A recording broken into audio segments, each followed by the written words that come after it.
No ar, mais um programa Sala de Opinião. Nosso convidado, Dr. Tiago Pata. Ele é cirurgião bariátrico. Doutor, seja bem-vindo ao programa. Obrigado, doutor Aparício. Mais uma vez é um prazer poder estar falando com o senhor e com os telespectadores da TV Finca, TV Porto Velho. E estamos à disposição no que puder ajudar e levar de informação sobre o assunto para a nossa comunidade. Doutor, a sua especialidade, né, a cirurgia bariátrica ganhou uma extensão, uma expansão muito grande no Brasil. E como o senhor avalia a obesidade no nosso país? Qual é o quadro? Na verdade é um quadro que nós podemos dizer que tem uma luz amarela. Essa luz já chegou a ser vermelha, porque chegou-se um momento no final da década de 90, início dos anos 2000, onde se estava tendo um aumento muito grande da obesidade, porém as técnicas, os tratamentos, principalmente os tratamentos cirúrgicos, ainda não estavam bem consolidados. Hoje, essa luz melhorou, clareou, abrandou um pouco mais, porque as técnicas evoluíram muito nesses últimos 10, 15 anos.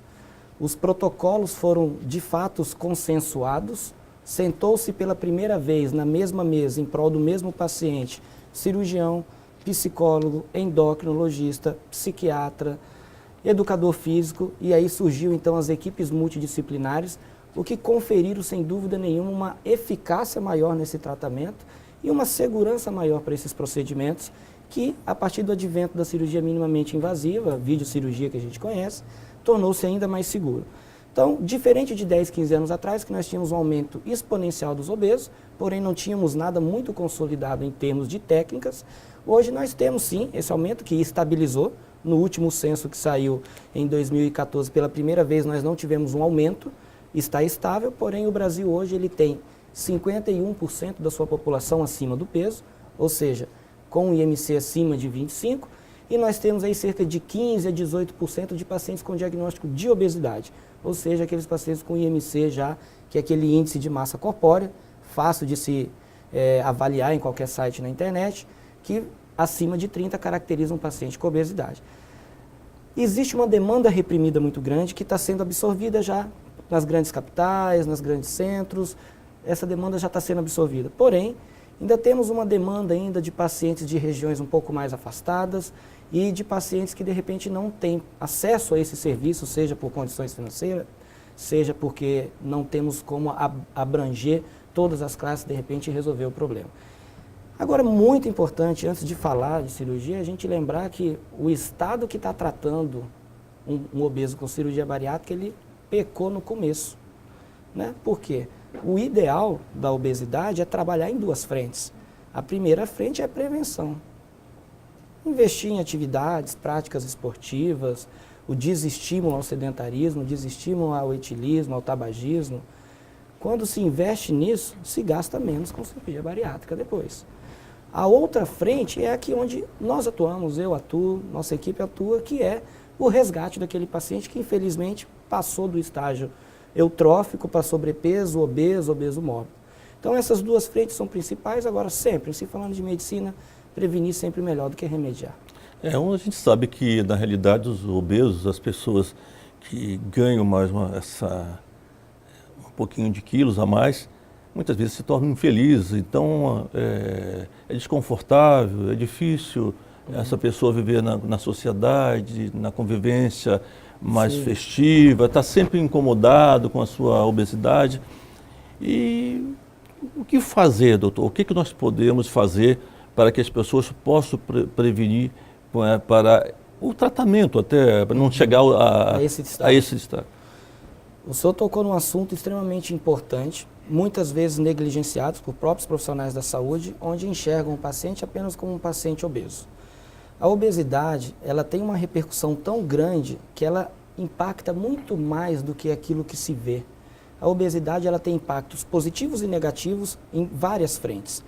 Na questão clínica, surgimento de doenças associadas, doenças metabólicas, doenças articulares, doenças emocionais, depressão, transtorno bipolar, isolamento social, síndrome do pânico, os distúrbios alimentares, transtornos alimentares, o comedor de doce, o beliscador, e o estágio mais grave, que é onde aquele paciente ele passa a não se aceitar visualmente falando, ou até mesmo por suas condições clínicas.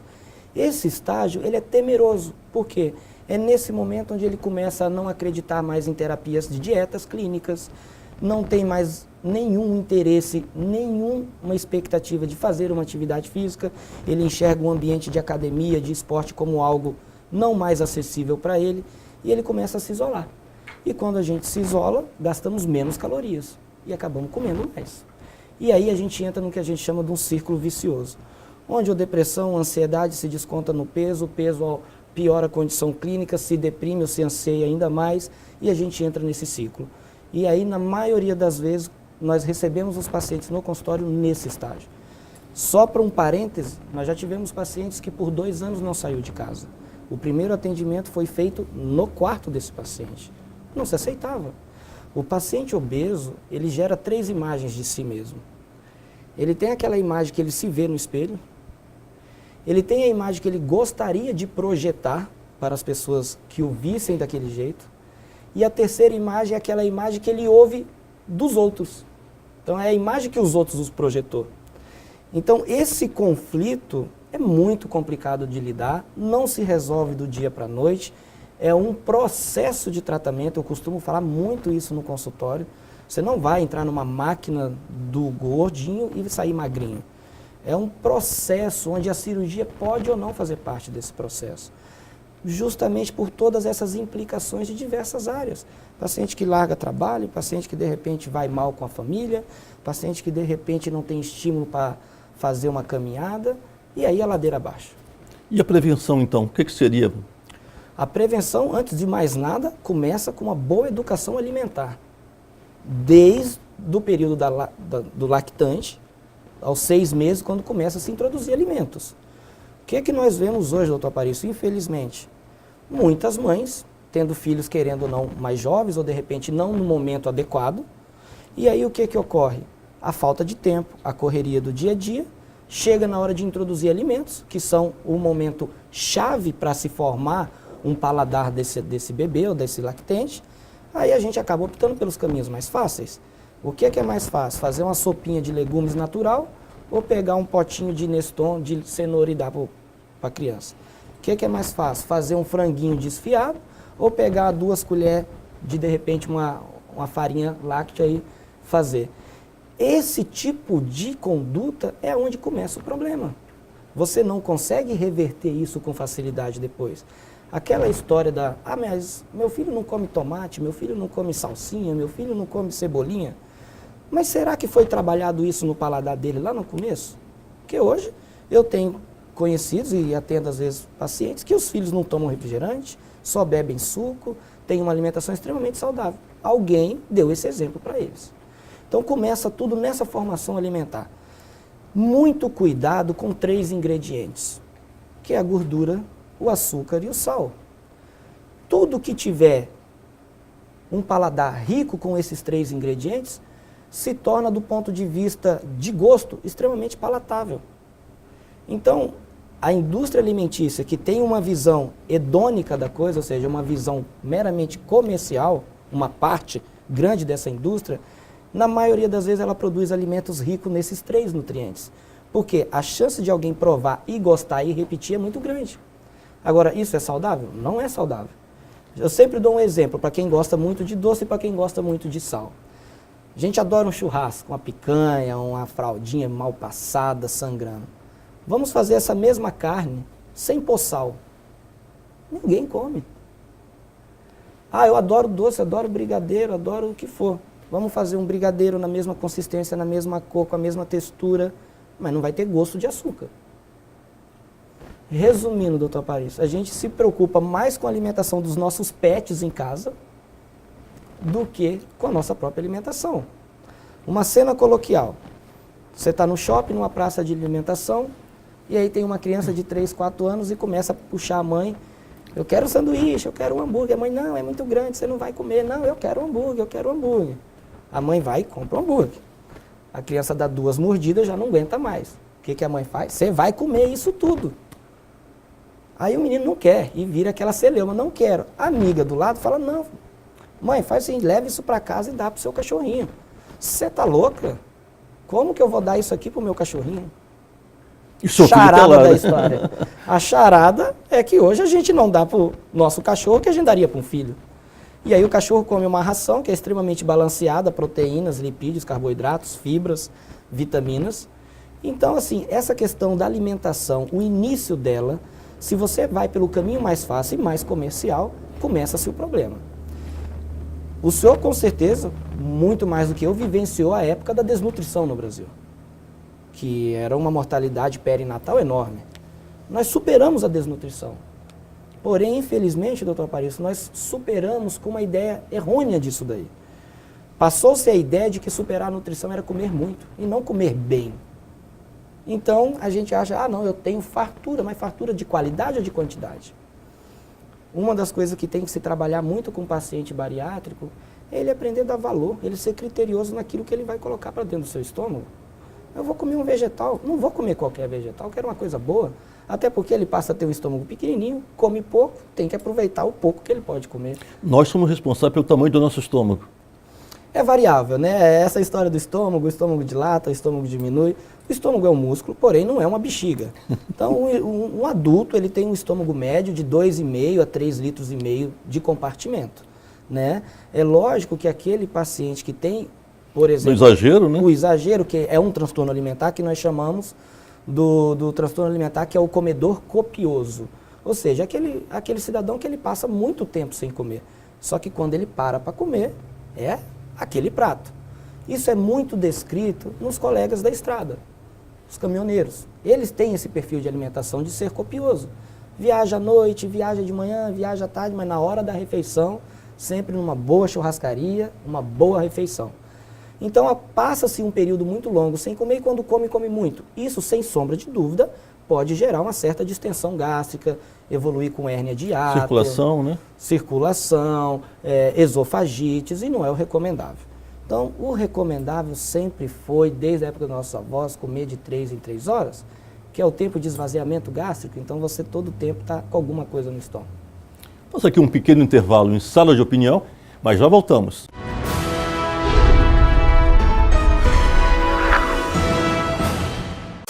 A vida é escolha, a vida é movimento.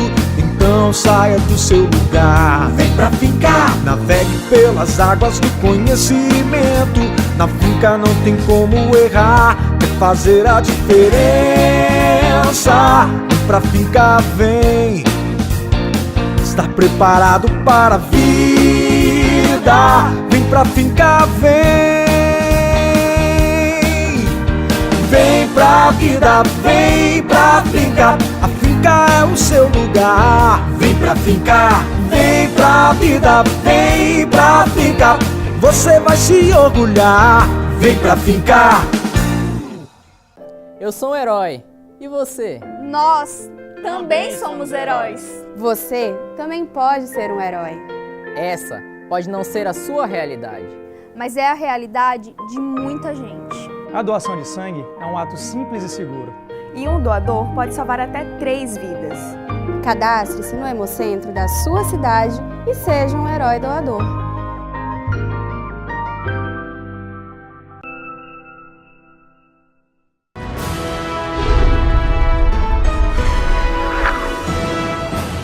Voltamos com Sala de Opinião, entrevistando o Dr. Tiago Pata. Doutor, nós sabemos que geralmente a mãe tem o seu bebê e fica naquela, que bonitinho, meu bebê está engordando e está lá, dá-se que a alimentação, muitas vezes exagerada para essa criança, achando que a obesidade dessa criança é algo sadio. Tá? Como que o senhor vê esse comportamento das mães que tem um comportamento dessa natureza, fazendo com que o seu filho, muitas vezes, venha ingerir determinados alimentos em que, na realidade, aquilo não serve para a sua saúde, e sim ao contrário?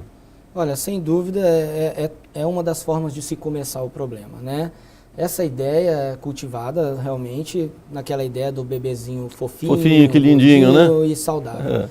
Isso hoje, clinicamente se falando, ouvindo especialistas pediatras, caiu, tecnicamente, não é esse o caminho. Existe uma curva de crescimento e ele tem que estar dentro dessa curva, não significa que estar acima da curva está melhor. Então, isso é temerário porque nós estamos, de certa forma, já gerando uma certa nova imagem visual para aquele bebê. E, sem sombra de dúvida, hábitos. O mais difícil de se mudar no obeso são seus hábitos. Uma pessoa que está acostumada, de repente, a comer uma certa quantidade de calorias, riquíssimo em carboidrato, que na maioria das vezes as mães acabam optando pelo carboidrato, pelo fácil manuseio, pela disponibilidade, até o acesso a esse tipo de alimentação. E aí a gente acaba gerando, então, uma criança que, sem sombra de dúvidas, na sua adolescência, na sua infância, terá problemas de peso. E não é raro hoje a gente ouvir falar de cada vez mais vezes surgirem jovens no consultório de pediatras com obesidade extrema.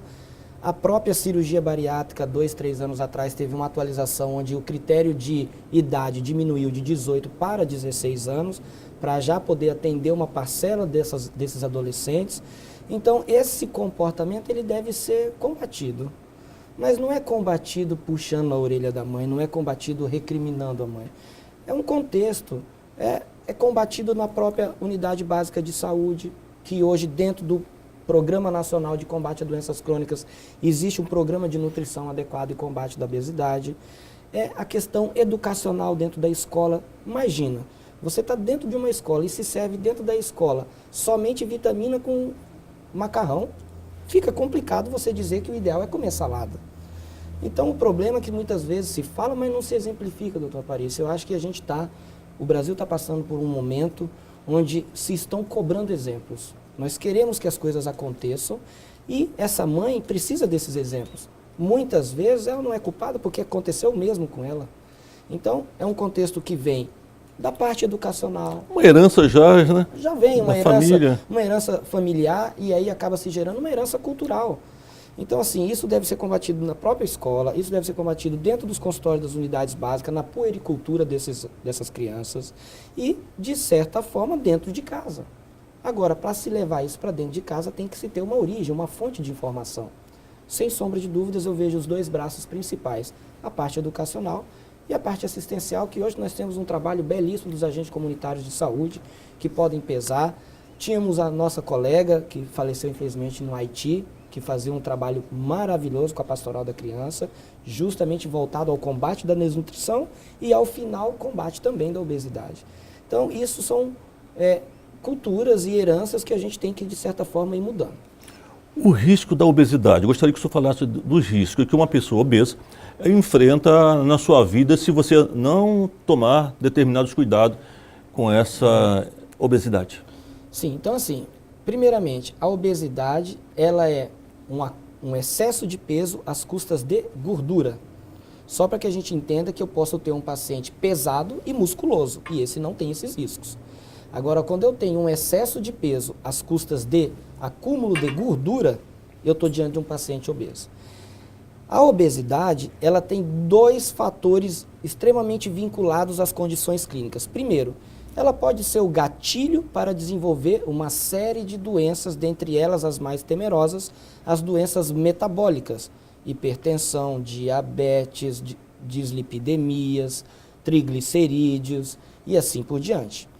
Uma outra gama de doenças envolvidas com a obesidade são os problemas hormonais. Na mulher, o ovário policístico, os surtimos, as dismenorreias, a amenorreia, a infertilidade.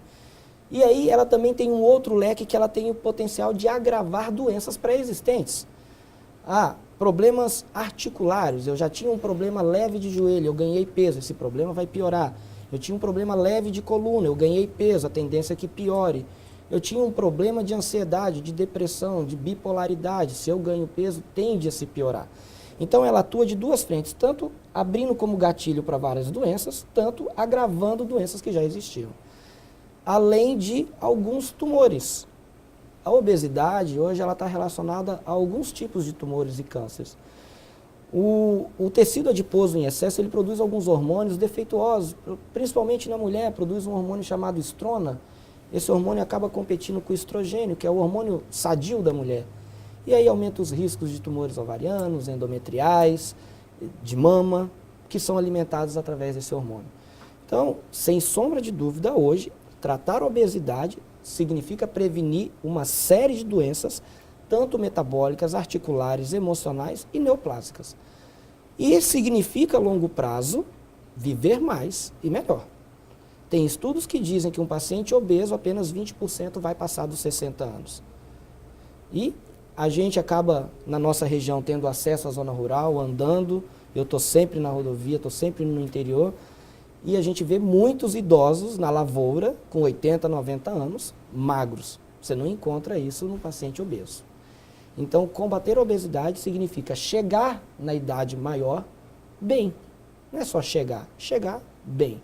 Doutor, nós estamos vivendo agora o mês de setembro, que é um mês de valorização da vida, o Setembro Amarelo. Prevenção do suicídio. Prevenção do suicídio. Sem Como é sombra que o de senhor analisa, por exemplo, obesidade, até processo depressivo, que é um processo extremamente grave na obesidade, e o índice de suicídio? Existe algum estudo nesse sentido? Sem sombra de dúvida, existe sim. Na verdade, tem relatos, isso é mais comum entre adolescentes, de tentativas, não bem-sucedidas, mas de tentativas, sim, de se cortar, de se isolar, ou aquelas dietas extremamente restritivas, eu vou ficar só na água agora, eu vou ficar só no suco de abacaxi, que, em último caso, pode gerar uma complicação e, de repente, levar a um óbito. Então, assim, existem relatos, nós não temos, graças a Deus, próximo de nós nenhum caso, mas a gente na literatura encontra relatos sim de suicídios que podem estar relacionados a um quadro de obesidade. Nós temos um grupo de obesos, doutor Aparício, que a gente sempre lembra da obesidade mórbida, que é aquele IMC acima de 40. Muitos pacientes têm a ideia de que a obesidade mórbida é o estágio final. Olha, eu já estou na obesidade mórbida, então agora eu não vou mais me cuidar, que eu já cheguei onde eu tinha que chegar. Não, eu sempre falo, tá ruim, mas pode piorar. Nós temos, depois da obesidade mórbida, uma classificação de superobesos, onde são pacientes que começam a não conseguir fazer as suas rotinas diárias, tomar banho, amarrar um cadastro, se depilar, vestir uma calça, enfim. E nós temos, depois disso, estágios de mega obesidade, que são pacientes que já passam a ficar confinados em um ambiente. É aquele paciente que está numa cama, está numa poltrona, está dentro de um quarto, e assim por diante.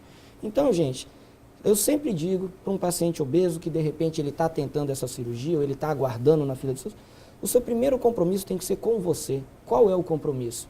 Eu estou obeso, não consigo emagrecer, não consigo, porém eu não vou engordar. O primeiro compromisso é você amarrar que você não vai engordar. Porque significa piorar, significa gerar um risco maior, significa que algo que está ruim ainda vai ficar mais ruim. Então, é estagnar, é o primeiro passo. Estagnou isso daí, é a hora que com certeza você vai ter condições de buscar auxílio e reverter isso daí. Doutor, nós sabemos que existem vários métodos cirúrgicos para a cirurgia do obeso, né? Eu pergunto ao senhor, quais são esses métodos cirúrgicos, né? Mas eu gostaria que o senhor respondesse só a partir do próximo bloco, tá? E aqui fazemos um pequeno intervalo em estado de opinião, aí já voltamos.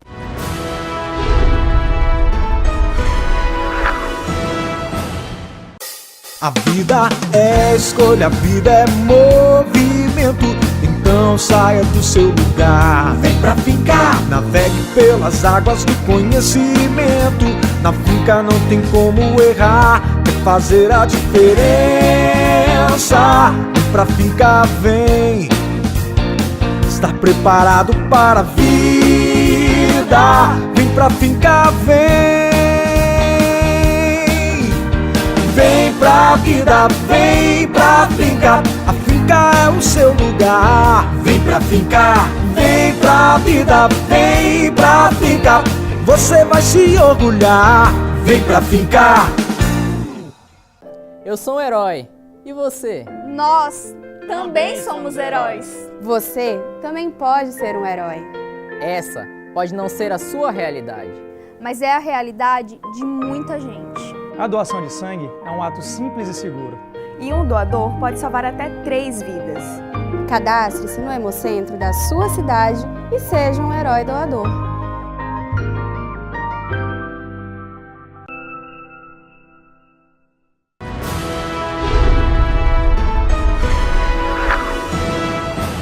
Voltamos com o Dr. Thiago Prata aqui em sala de opinião, falando sobre obesidade. E eu perguntava sobre os métodos cirúrgicos, né, para a cirurgia da obesidade. Quais são, doutor, esses métodos e o risco disso? Sim. Hoje o Brasil está bastante regulamentado em relação às cirurgias bariátricas. Nós temos hoje a Sociedade Brasileira de Cirurgia Bariátrica e Metabólica, uma fonte extremamente segura de buscas de informações para os telespectadores que estão nos vendo. E temos 4 técnicas hoje reconhecidas no Brasil. Essas técnicas são divididas em 3 grupos. Eu tenho as técnicas restritivas, que são aquelas técnicas onde eu tenho como objetivo principal a restrição alimentar, ou seja, diminuir o compartimento gástrico para que o paciente não consiga comer muito. Nós vamos ter as técnicas mistas, onde eu tenho, além dessa restrição, um pequeno efeito desabsortivo, na maioria das vezes causado por um desvio intestinal pequeno. E eu tenho técnicas desabsortivas, onde eu tenho, além de uma redução, um longo processo desabsortivo que eu tenho um desvio intestinal muito grande. Eu vou citar as 2 mais comuns, doutora Aparício, que eu acho que são as que os telespectadores vão se identificar melhor, que é a gastrectomia vertical, hoje conhecida como sleeve. De todas as técnicas, foi a última a ser, como eu posso dizer, passado por um processo de acabamento, seria mais moderna, mais recente. É uma técnica que vem crescendo muito porque ela está indicada para adolescentes, para obesos não muito grandes e do ponto de vista metabólico não tão doentes, e para idosos. Então ela acaba atuando nos 2 extremos. Aquele paciente que ainda não é tão grave ou aquele paciente que já tem um risco muito alto. Essa é uma técnica que nos Estados Unidos e na Europa cresceu 300% nos últimos 3 anos. Existe uma corrente que defende muito essa técnica. Inclusive eu vou ter oportunidade a partir do ano que vem no meu mestrado na Unicamp, na Universidade Positiva em Curitiba, a minha tese é em cima dessa técnica. E a outra técnica que é bastante conhecida, hoje é a técnica mais feita no Brasil, ainda é o maior volume de pacientes no mundo, que é o que nós chamamos do bypass gástrico. É a cirurgia que muitos famosos têm feito, é as cirurgias que a gente, na maioria das vezes, vê colegas e pacientes pela rua. É pissamento?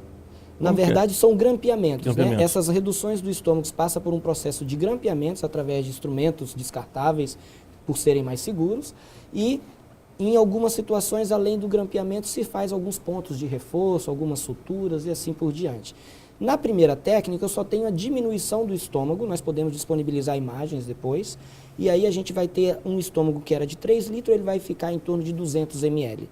Eu retiro toda a grande curvatura do estômago e ele vira um tubinho. Na segunda técnica, nós vamos ter uma redução do estômago ainda menor, onde eu vou ter um pequeno reservatório gástrico, que nós chamamos de pouch, de 100 ml, e eu vou ter um desvio intestinal aproximadamente de 1,20 m, 1,50 m. Com isso, eu tenho, então, um efeito restritivo e um efeito desabsortivo. As técnicas, elas têm potenciais de perda de peso. Não existe uma única técnica que atenda a necessidade de todos os pacientes. O senhor da área sabe, não existe receita de bolo para nenhuma doença. Cada paciente tem um perfil, cada paciente tem alguns transtornos e algumas doenças. Isso tudo deve ser avaliado e tentar encontrar como uma chave e uma fechadura qual a melhor técnica para aquele paciente. E não simplesmente usar uma técnica para todos os pacientes. Então, a gastrectomia vertical tem o seu público, o bypass tem o seu público. A duodenal suíte, de todas que nós temos no Brasil, que é a mais agressiva, indicada para super e para mega obesos. É uma cirurgia feita, em algumas vezes, em 2 tempos. Também tem o seu público, era muito feita no estado de Massachusetts, de Missouri, nos Estados Unidos, onde temos aqueles negros bem grandes, então essa técnica foi desenvolvida lá. E nós temos uma técnica que está em desuso no Brasil. Eu até me surpreendi, outro dia, num programa de rede nacional, tinha um colega falando dessa técnica, e essa técnica já caiu em desuso no Brasil há pelo menos 6, 7 anos. Pelo contrário, estão se desfazendo essas cirurgias, que é a banda gas, que era um anel que se colocava no estômago e se ajustava. Esse anel não teve um bom resultado no Brasil pelo padrão alimentar que nós temos. Nós comemos muita coisinha ensopada, é feijão, é carne ensopada, é peixe ensopado, é frango ensopado. E essa técnica não aceita muito bem esses alimentos pastosos. Ela teve um resultado um pouco melhor na Suécia, na França, porém no Brasil não foi tão bem. Então hoje nós temos um fla-flu na obesidade no Brasil, que é a gastrectomia vertical e o bypass. Bypass para pacientes obesos e do ponto de vista metabólico doentes. A gastrectomia vertical ou sleeve para pacientes que não precisam perder mais do que 30% a 35% do peso e que tenham doenças um pouco menos graves. E o risco? Ok. A preocupação do paciente obeso, muitas vezes eu quero fazer um processo cirúrgico dessa natureza, Sim. mas tenho um medo de perder alguém da minha família, né? Com certeza. Como que eu procedo e qual o risco que eu corro numa cirurgia dessa? Esse ponto, o fator risco, tem que ser pontuado para esses pacientes. Jamais podemos minimizar um procedimento de tamanho porte. Não podemos banalizar. Vamos ali fazer uma bariátrica. Senta aqui, vou pedir teus exames, vamos fazer uma bariátrica. Não. Bariátrica é uma cirurgia que, diferente de todas as outras, ela começa muito antes e termina 2 anos depois do procedimento. Então, os riscos devem ser muito bem estratificados, porque nós temos 2 fatores de riscos como pilares desse processo. Primeiro, o próprio paciente. Eu estou diante de um paciente obeso, que para qualquer cirurgia tem mais risco. É um paciente que tem diabetes, hipertensão, dislipidemia, transtornos emocionais, ansiedade, talvez ele possa transgredir no pós-operatório alguma dieta. Então eu tenho um paciente, do ponto de vista clínico, complicado, né? Eu lembro algum tempo atrás, quando não existia cirurgia laparoscópica, na fila do SUS, na fila dos convênios, o gordinho sempre ficava por último, porque todo cirurgião tinha receio de operar gordo, obeso. Cirurgia minimamente invasiva, a videocirurgia deu uma democracia para isso, nivelou isso daí. Então eu tenho um paciente que já é um paciente de alto risco, seja para fazer uma bariátrica, uma cirurgia ortopédica, uma plástica, seja o que for. Do outro lado, nós estamos falando de uma cirurgia de alta complexidade. Às vezes tende a se banalizar a bariátrica porque se está fazendo demais ou porque está se vendo cada dia mais. Isso não é o motivo para se banalizar. Significa que tinha muita gente precisando de ajuda e não estava sendo ajudada.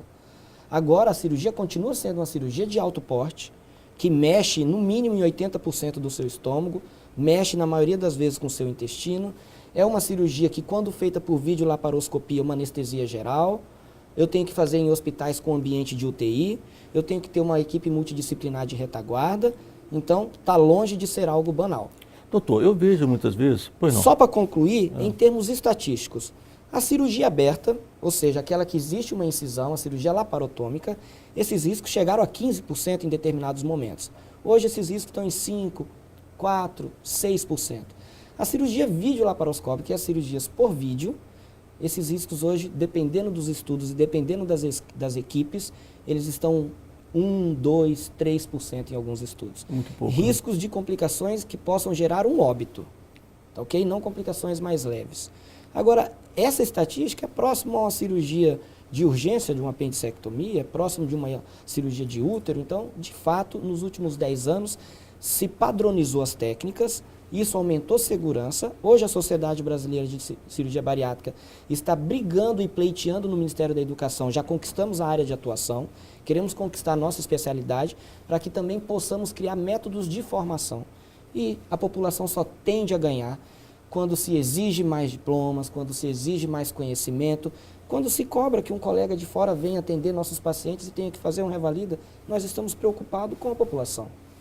Doutor, eu vejo muitas vezes, através da mídia, algumas reclamações de obesos em que foram para o procedimento, uma cirurgia bariátrica, e depois apresentou um outro grande problema, que é o excesso de pele, o excesso... As sequelas tardias. As sequelas tardias. Como que proceder se eu já estou espoliado de todo esse procedimento e ainda vou ganhar essa grande queixa? O senhor tocou num ponto importantíssimo. Hoje nós já estamos aqui, Rondônia começou a fazer isso com volume há 5, 6 anos.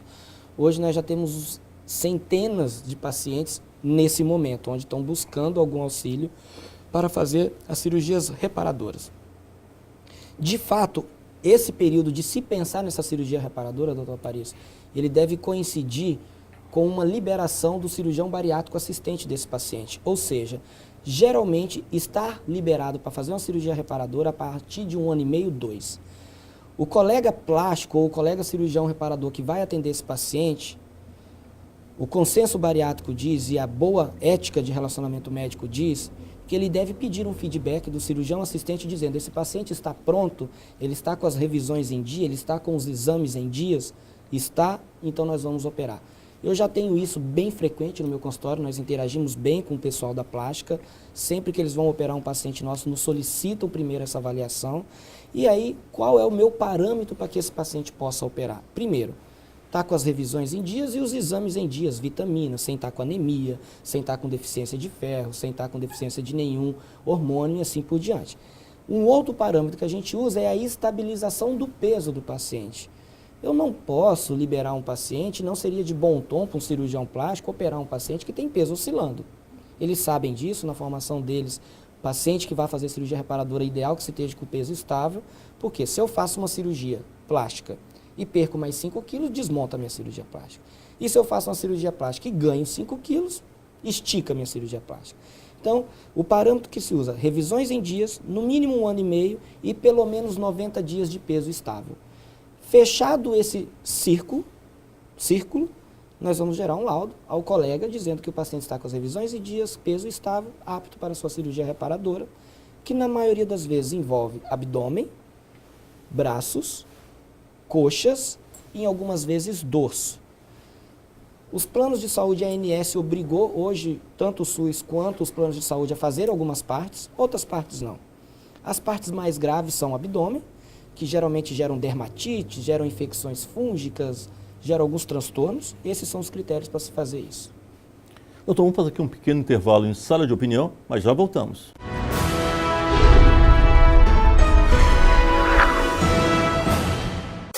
A vida é escolha, a vida é movimento.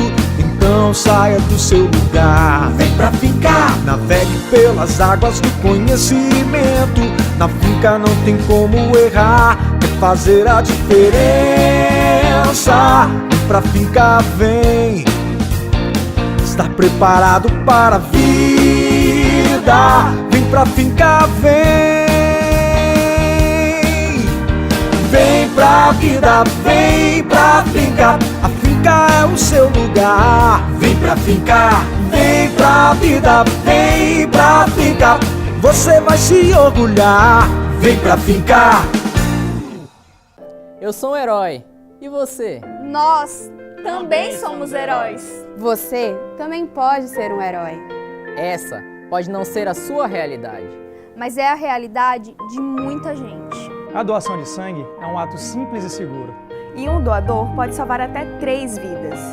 Cadastre-se no Hemocentro da sua cidade e seja um herói doador.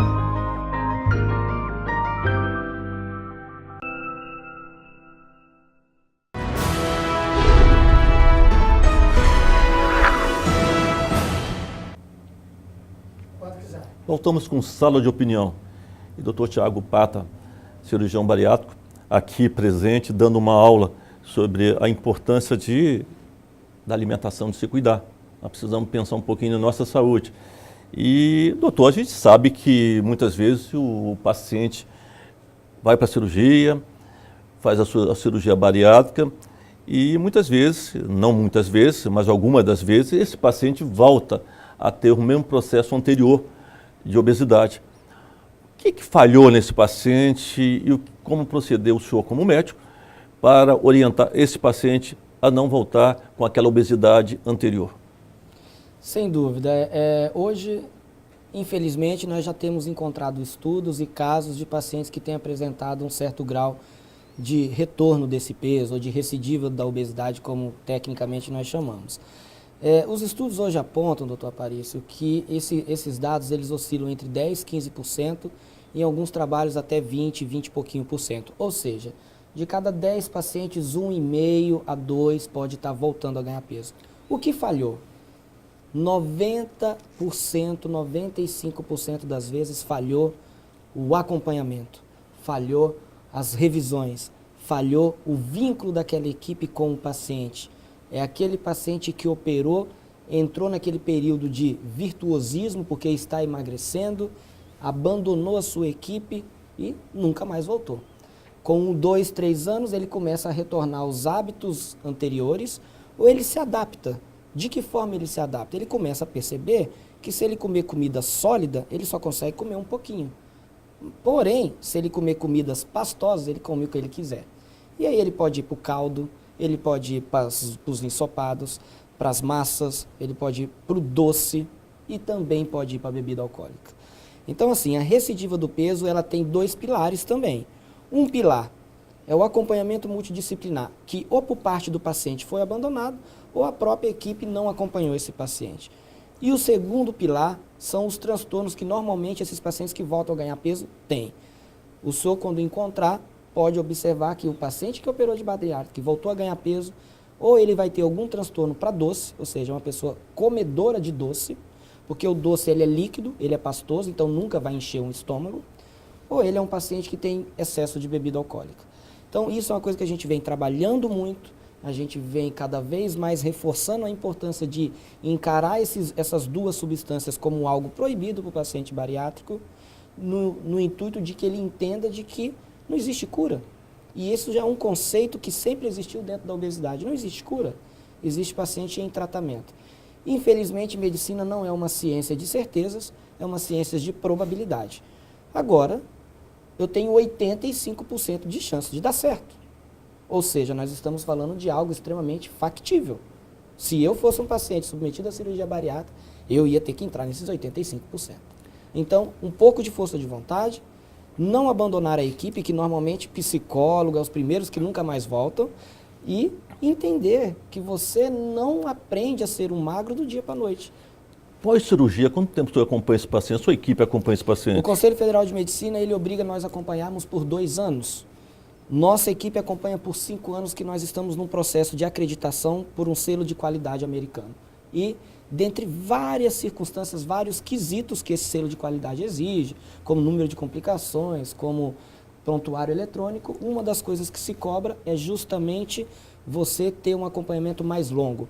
Por quê? A Sociedade Americana, ela entende que com 5 anos eu consigo ter um panorama psicológico, emocional daquele paciente, no intuito de dizer, esse paciente mudou o seu estilo de vida. No retorno desse paciente ao seu consultório, quais são os procedimentos? São exames laboratoriais? No primeiro ano, ele vai fazer 3 revisões. Normalmente, ele vai a cada 3 meses, faz exames laboratoriais e uma vez no ano faz uma endoscopia e ultrassom. A partir do segundo ano, de 6 em 6 meses, a partir do terceiro ano, anualmente.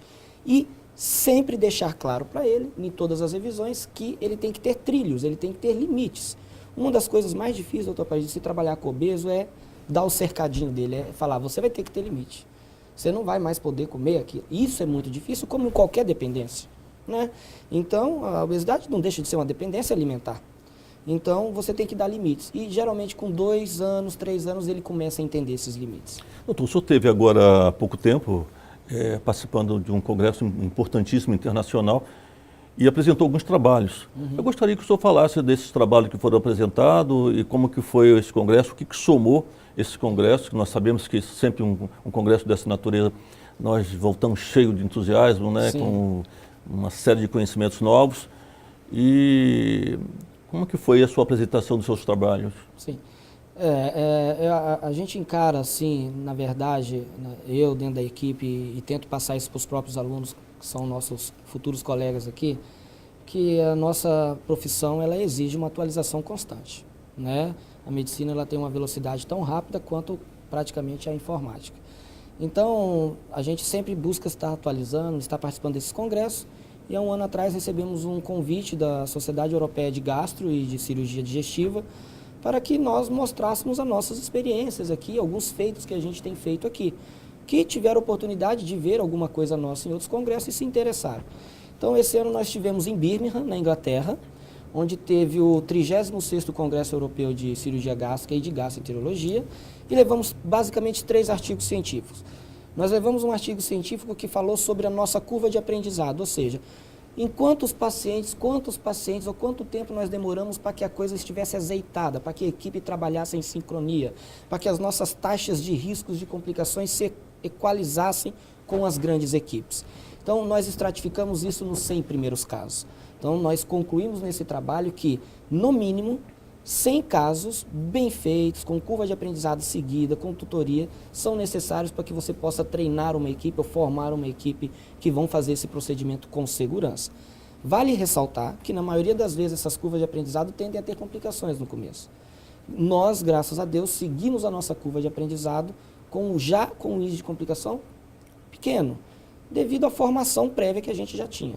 Cirurgia geral e videolaparoscopia. Levamos outros 2 trabalhos que vai entrar no assunto anterior.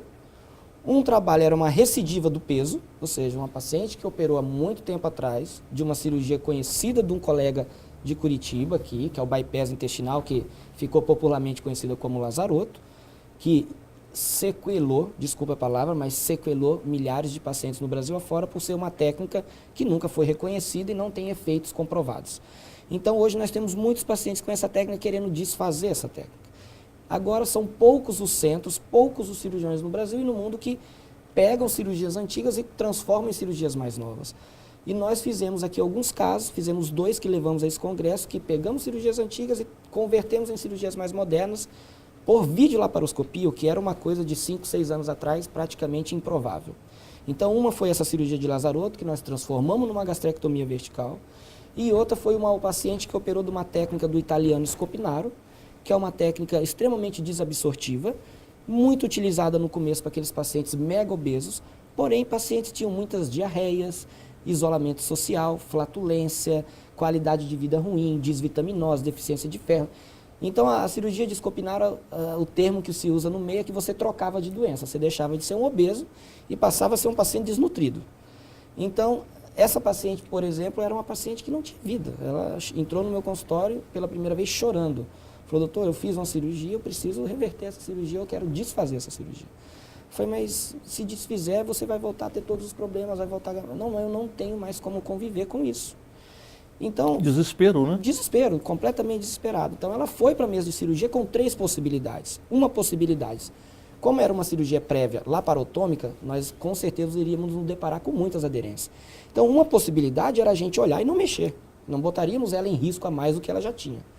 Outra possibilidade era se desfazer somente a cirurgia. E a terceira possibilidade, que era o nosso objetivo perseguido, era desfazer e fazer uma nova cirurgia, que era um bypass. E graças a Deus, foi uma cirurgia longa, quase 7 horas de cirurgia, conseguimos desfazer a cirurgia, fazer um bypass. Essa mulher hoje está com 6, 7 meses de operada e está muito bem. E esses 2 casos a gente levou. A primeira impressão que nós tivemos quando olharam esses estudos foi, vocês fizeram isso aqui lá? Como assim? Ou seja, era algo que jamais se imaginou que se faria no norte do Brasil, na Amazônia, no interior da Amazônia. Então, isso foi muito legal, fomos bastante elogiados, nos congratularam pela forma como a gente tem conduzido isso aqui, e a gente ficou muito grato e feliz e esperamos receber outros convites. Fechando o gancho também desse congresso, vale ressaltar que o Brasil, esse ano, agora, dia 28 de setembro, vai sediar o maior congresso mundial sobre obesidade e cirurgia bariátrica pela primeira vez. Vai ser onde? No Rio de Janeiro. Então, o Rio de Janeiro, esse ano, ele fechou Bombou, a agenda né? de eventos. Foi Olimpíada, Paralimpíada, tudo. Então, esse evento vai ocorrer no Rio de Janeiro. São esperados cerca de 4.000 cirurgiões bariátricos do mundo inteiro. As maiores autoridades mundiais vão estar nesse congresso. E nós, aqui de Rondônia, também vamos estar lá sendo representados com 5 trabalhos científicos. Parabéns, doutor. Muito obrigado pela oportunidade que Eu que está agradeço. comparecendo aqui em Estado de Opinião. Um grande abraço para o senhor. Muito obrigado mesmo. E sucesso sempre. Obrigado, e eu que agradeço a oportunidade e estou sempre à disposição. Chegamos aqui ao final de Sala de Opinião. Um grande abraço a todos e até o próximo programa.